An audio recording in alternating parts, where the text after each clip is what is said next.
Gandang araw po mga kaibigan.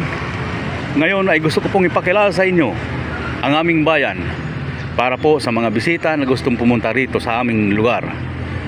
Ang bayan po namin ay nasa 3rd District sa lalawigan po ng Albay. Ito po ang aming munisipyo at natatag po ito noong taong 1688. Yan po, hanggang sa kasalukuyan po ay na-restore po ang munisipyo na yan. At ito po ang parke niya sa harap. Ito po.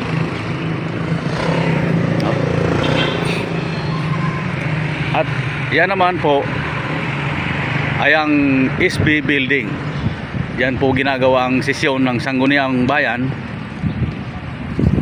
At ito po palang aming bayan ay binubuo ng 44 barangays. Nahinati naman po sa 3 units. Yung Mayon unit, Midland unit, at yung Upland unit. May population po ito na 85,786 noong 2020 census. Base po doon. At may dalawa po itong parishes. Ang Our Lady of the Assumption Parish, yun ang kasabayan po ng munisipyo na ito, at yung St. Vincent Ferrer Parish po na nasa Mauraro. Mayroon din po itong isang quasi parish na nasa Masarawag. May 3 po itong colleges at isang university.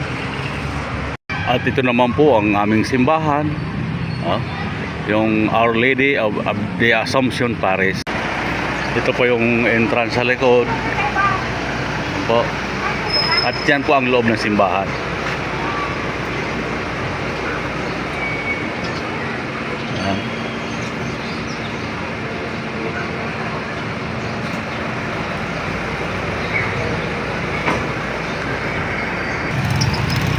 Dito po yung may pinakamagandang spot. Naman po ay ang monumento ni General Simeon Ola, yung pinakahuling general po ng Pilipinas na sumuko sa mga Amerikano. Ginubatan po siya, General Simeon Arboleda Ola. Ano po? Ang likod naman po ni General Simeon Ola ay ang Museo de Ginubatan. Ano po?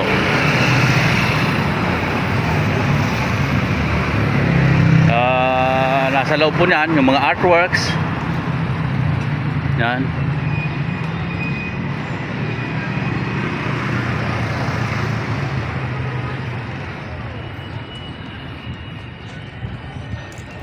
Okay po mga kaibigan, maraming salamat at magandang araw po sa lahat.